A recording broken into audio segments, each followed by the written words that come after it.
All right, I apologize. I could only get through half of this problem on the last recording before I'd had to shut down because I had reached my limit on my free program here for recording these videos.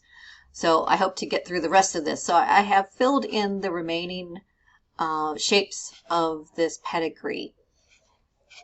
So these shaded ones were what we were working on. We had the dominant allele, but we did not know what the other allele is. And once again, you need to kind of track it back to the parent and say, okay, this parent has a dominant allele since they are shaded in. So they received that allele from that parent, and they are definitely shaded in, so they have the dominant allele. But then let's look at the other parent. So the other parent is homozygous recessive. They can only pass on the recessive allele, so this individual has to have the recessive allele. We look at these two individuals. Once again, the dominant comes from this parent. This parent can only pass on the recessive allele, so this individual would be heterozygous as well. And once again, it's not letting me type in that other letter so you can see it. If we move over here, we have another heterozygous individual. Once again, this individual, we follow the line up. Goes back to these two parents here. They're shaded in, so they have the dominant allele, and that therefore this parent can only pass on the recessive, and they inherited that from their father. This individual married this woman. They had a son who is a taster, so he has the dominant allele. And once again, he has to have two alleles, one from dad, one from mom, and mom can only pass on the recessive allele. So he's going to be heterozygous.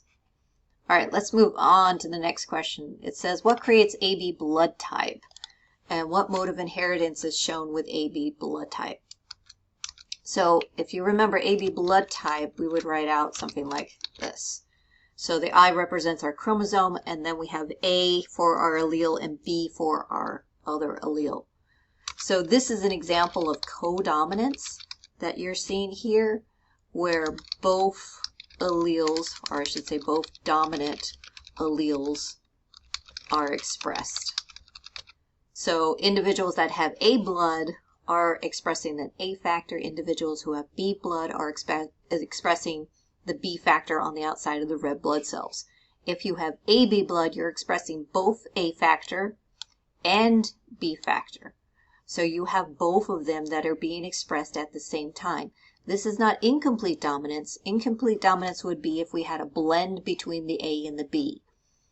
And that's not the case. We've got A being expressed and B being expressed. They're both being expressed, so they are both dominant. So we call this codominance. All right, moving on to our next question. We have another pedigree.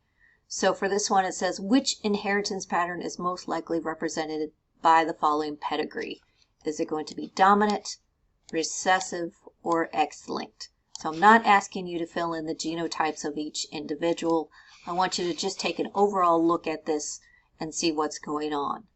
Is it dominant?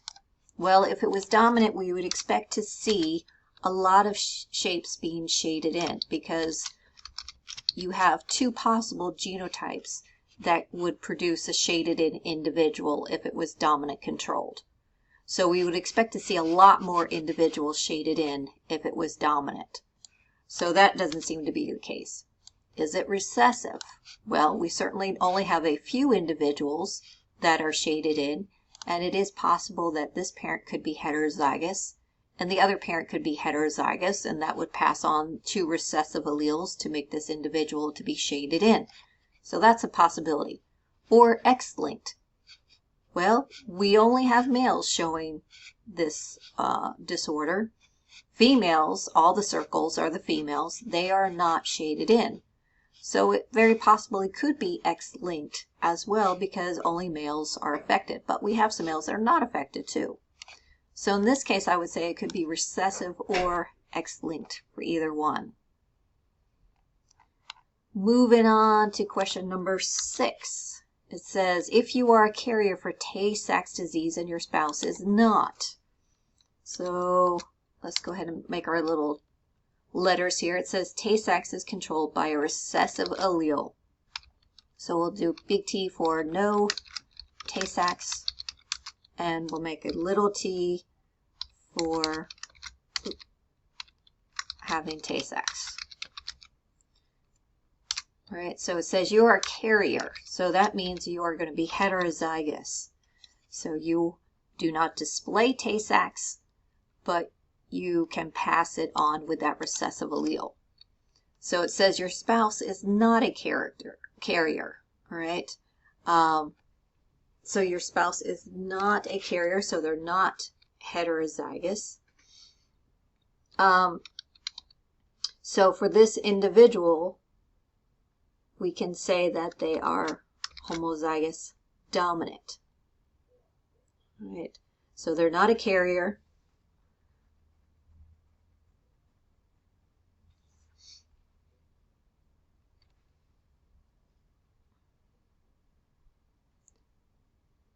So we then go ahead and fill in our Punnett square. So we'll place one parent across the top, the other parent across the side of our Punnett square, and then start filling it in. Bring down our allele from the top, bring our other allele from the side, and then we'll do the same. Bring the allele down from the top, bring the other one from the side, and keep on filling in our Punnett square. Okay. So what does our question ask? Our question is, what is the probability of having a child with Tay-Sachs? So if we look at the phenotype of all these individuals, big T means no Tay-Sachs, and all of them have the big T. So the probability of having a child with Tay-Sachs, you would have to have an individual that is homozygous recessive. That is 0%. So none of the offspring have Tay-Sachs. So once again, be careful of kind of what is the question asking you for. All right, I think this is our last one here. Oh, and I've already got it done. So it says achondroplasia is a form of dwarfism that's caused by a dominant allele. So careful, right? This is a dominant allele. So we're going to make our big A for achondroplasia. And we'll make little a for no achondroplasia. It says 2 heterozygous individuals with achondroplasia have children. So there's our genotypes of our parents. Each parent has a capital A, lowercase a, for being heterozygous. We place one parent across the top, our other parent across the sides, and then we start filling in our Punnett square. We bring that parent down, and then we bring our other allele from the other parent across. We bring this one down, and then we bring this one across. Okay. So it says, what percentage of their children will have achondroplasia? So this is controlled by a dominant allele. So every child that has the dominant allele will have achondroplasia. Oops, can't quite highlight every one of them there at the same time. So this one has it, this one, and this one. So 75%, because 3 out of 4 have achondroplasia, or the dominant allele. There's only 1 out of 4, or 25%, that will not have achondroplasia. Okay. So hopefully this has helped you to try and understand these problems. If you need any further assistance, please reach out to me.